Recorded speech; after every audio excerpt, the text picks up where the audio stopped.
Good morning class. आज हम class ninth की वर्कशीट नंबर 11 देखेंगे जो साइंस सब्जेक्ट का है। इसमें जो परमाणु और अणु रासायनिक संयोजन है इससे संबंधित ये पूरा टॉपिक है।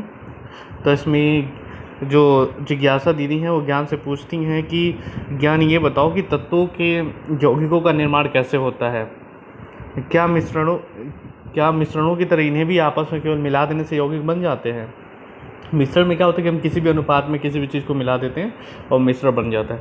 तो जिज्ञासा दीदी ये जानना चाहती है ज्ञान से कि यौगिक का निर्माण कैसे होता है। क्या नॉर्मल मिश्रण की तरह हम दो चीज़ों को मिला दें और वो आपस में बन जाए, इस तरह यौगिक होता है का निर्माण होता है। तो ये जो ज्ञान है, ज्ञान बोलता है कि नहीं दीदी, इस तरह नहीं होता। ये ज्ञान बोलता है कि यौगिकों का निर्माण एक जो है निश्चित अनुपात में केवल रासायनिक संयोजन की अभिक्रिया के माध्यम से ही होता है। यानी जो भी दो कंपोनेंट हैं ए प्लस बी, वो एक निश्चित अनुपात में जब क्रिया करेंगे तभी जाके वो ए बी बनेगा।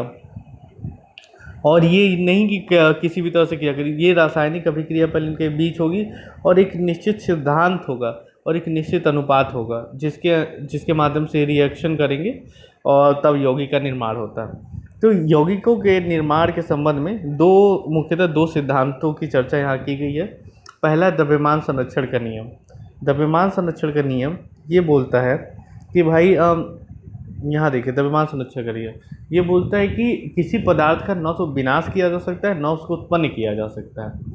मतलब ये law of conservation of energy है या law of conservation of mass जो बोलता है वो ये बोलता है कि energy neither can be destroy nor can be created but it can transform into one form to another form. मतलब ऊर्जा को न तो नष्ट किया जा सकता है न ही ऊर्जा को उत्पन्न किया जा सकता है।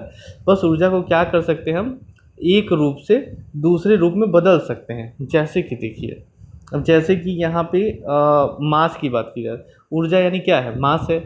आप देखेंगे एक आइंस्टीन का समीकरण है E बराबर mc²। तो ये m मास है और ये ऊर्जा है। यानी अगर किसी चीज़ को जला देने से भी, अगर मान लो कि हम लकड़ी को जलाते हैं, अगर ये लकड़ी है या मोमबत्ती है, इसको जला रहे हैं तो इससे क्या निकल रहा है, इसका जो मास है इससे हमको क्या मिल रही, ऊर्जा मिल रही है ना। और ये ऊर्जा भी तो इसी से पैदा हो रही है। तो जितना इसका लॉस हुआ वो इस ऊर्जा में परिवर्तित हो गई। यानी जो है ओवरऑल जो है, अगर ऊर्जा को जोड़ दिया जाए इसके मास में तो ये बराबर हो जाएगा इस कैंडल के मास के। तो वही चीज़ है, उसको इस उदाहरण से समझाया गया कि जैसे ए है, कोई कंपोनेंट ए है जो 4 ग्राम है और ये जो बी है ये 10 ग्राम है। अब मान लो ए जो है बी के साथ रिएक्शन करता है तो ये 4 ग्राम और ये 10 ग्राम, तो जब दोनों मिल के बनाएंगे तो 14 ग्राम का ही कोई उत्पाद बनेगा। यानी जो उत्पाद बनेगा उसका टोटल वेट कितना होगा, 14 ग्राम। तो अब यहाँ देखिए 2.5 ग्राम का एक सी बना और 11.5 ग्राम का एक डी बना। यानी अगर सी प्लस डी कर भी देंगे हम तो आप देखेंगे कि कितना बन रहा है, 14 ही ग्राम बनेगा। इससे कम या इससे ज़्यादा कुछ नहीं बनेगा। यानी ऊर्जा का जो नियत है, जो मास है वो निश्चित है। इसके द्रव्यमान में का निर्माण का सृजन अथवा विनाश कोई भी चीज़ संभव नहीं है। ठीक है ना। अगर यहाँ दोनों मिला के अगर 25 ग्राम है तो इधर भी 25 ग्राम बनेगा। लेफ्ट हैंड साइड बराबर राइट हैंड साइड। तो ये पहला नियम है। दूसरा स्थिर अनुपात का नियम। स्थिर अनुपात का नियम क्या कहता है भाई, स्थिर अनुपात का ये नियम कहता है कि कोई भी पदार्थ जो बनेगा वो एक निश्चित अनुपात में ही बनेगा। जैसे अगर सी है, सी मान लो, सी की आदत है कि वो डी के 2 मॉलिक्यूल से रिएक्ट करे तो वो हमेशा सी डी के 2 ही मॉलिक्यूल से रिएक्ट करेगा, CD2 ही बनेगा। ये नहीं कि यहाँ पे CD बन गया और कहीं वो जाके CD3 बन जाए, ऐसा नहीं होगा। जब भी ये रिएक्शन होगा, अगर C का नेचर है कि वो D के 2 कंपाउंड से रिएक्ट करे तो CD2 ही बनेगा, ये दोनों नहीं बनेंगे। ठीक है ना। कहने का मतलब ये है कि एक अनुपात यौगिकों का निश्चित होता है। तो यही बोल रहा है कि किसी भी रासायनिक अभिक्रिया में, ये देखिए, किसी भी रासायनिक अभिक्रिया में बने यौगिक में तत्व हमेशा एक निश्चित द्रव्यमान के अनुपात में विद्यमान होते हैं। मतलब ये क्या कहना चाह रहा है कि ये कहना चाह रहा है कि कोई यौगिक अगर बन रहा है ए, तो अगर इसमें उन यौगिकों में जो तत्व हैं, यौगिक में क्या होंगे, तत्व होंगे। इस तत्व का नेचर होगा कि ये 2 ग्राम रहेगा, 2 ग्राम जेड होगा और 3 ग्राम वाई होगा। तो ये जब भी बनेगा 2 ग्राम जेड और 3 ग्राम वाई से ही ए बनेगा, ठीक है ना। यानी जब भी अनुपात एक निश्चित होगा, अगर अनुपात देखा जाए वाई और जेड का, तो ये 2 संबंधित 3 ही रहेगा, है ना। ये अनुपात हमेशा कांस्टेंट रहेगा। तो इसके कहने का मतलब यही था कि भाई इसमें क्या होगा, अनुपात जो है एक निश्चित अनुपात में अभिक्रिया यौगिकों का निर्माण करने वाले तत्व तो सदैव स्थिर अनुपात में अभिक्रिया करते हैं, करेंगे, चाहे वो निश्चित अनुपात में क्रिया करें, चाहे वो किसी भी स्थान पर हो या यौगिक किसी भी पद्धति से, या यौगिक जो है जो भी बनाया गया है यौगिक किसी भी पद्धति से बनाया जाए, है ना। तो ये एक निश्चित अनुपात होता है और उसी स्थिर अनुपात में रिएक्शन करते हैं। अब जैसे उदाहरण के माध्यम से आपको यहाँ समझाया गया है कि ये देखिए, बोल रहा है कि अगर ये जल है, जल में हाइड्रोजन H2O मिलता है, यानी ये 2 हाइड्रोजन के साथ ही 1 ऑक्सीजन रिएक्शन करेगा, ऐसा होगा। तो अगर 1 ग्राम हाइड्रोजन को रिएक्ट करने के लिए, जैसे 1 ग्राम को रिएक्ट करने के लिए ऑक्सीजन का कितना चाहिए, 8 ग्राम चाहिए। कितना चाहिए, 8 ग्राम चाहिए, ठीक है ना। तो ये नियम है, तो ये नियम इसी तरह काम करता है।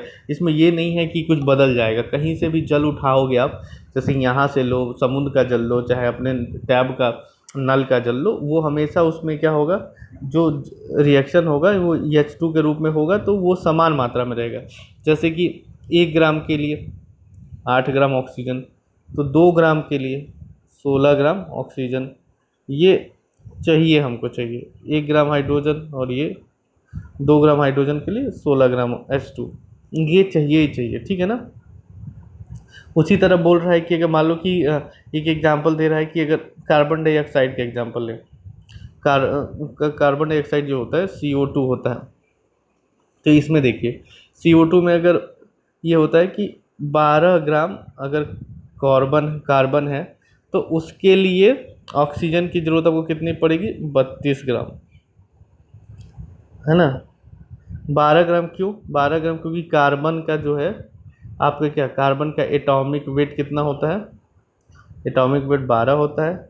ऑक्सीजन का 16 होगा, तो 16 गुणे यहाँ पे 2 मॉलिक्यूल हैं, तो 16 गुणे 2 कर देंगे तो 32 हो गया ये, और यहाँ कार्बन का 1 है, तो 12 गुणे 1 करेंगे तो भी कितना होगा, 12 ही होगा, ठीक है।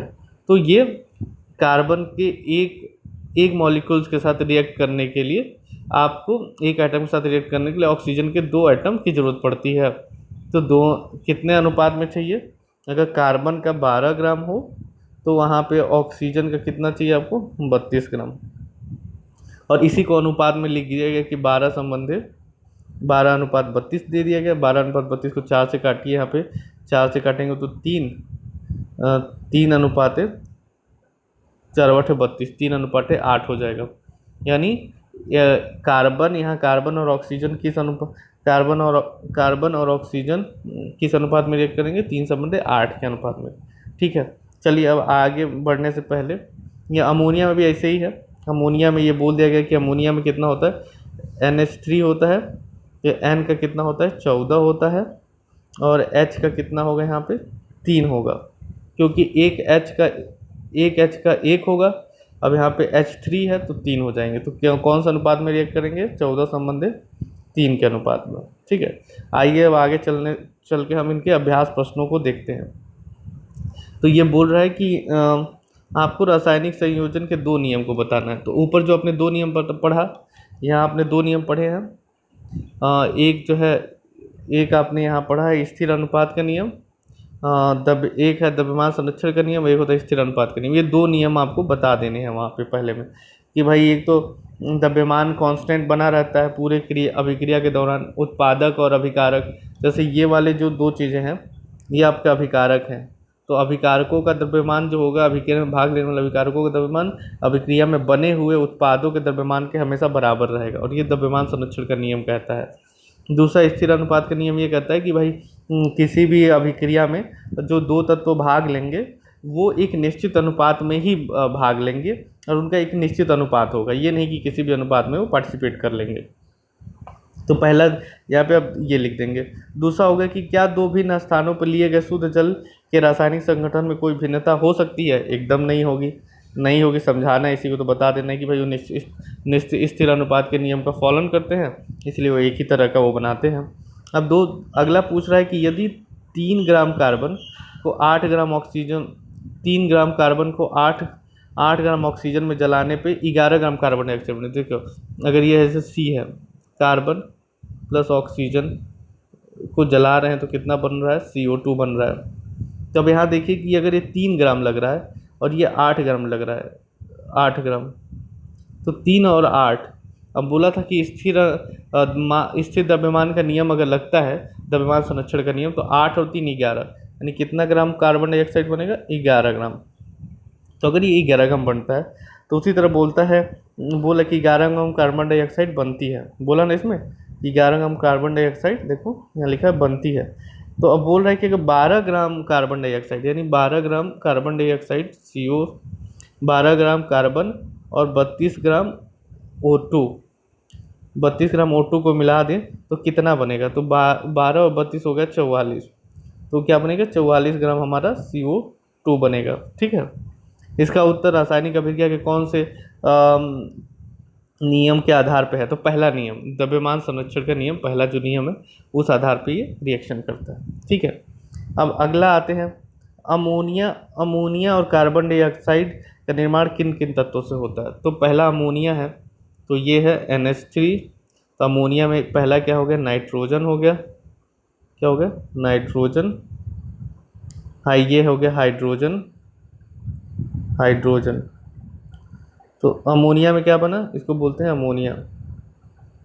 तो अमोनिया में NH3 नियम फार्मूला इसका, तो नाइट्रोजन मिला और हाइड्रोजन मिला। अब दूसरा बोल रहा है कि कार्बन डाइऑक्साइड, तो कार्बन डाइऑक्साइड में कार्बन प्लस ऑक्सीजन मिल के बनाते हैं कार्बन डाइऑक्साइड, यानी कार्बन और ऑक्सीजन इसमें मिले। तो आज की क्लास के लिए इतना ही है, आप लोग इसकी वर्कशीट करके ग्रुप में शेयर करें। आज के लिए इतना ही, धन्यवाद।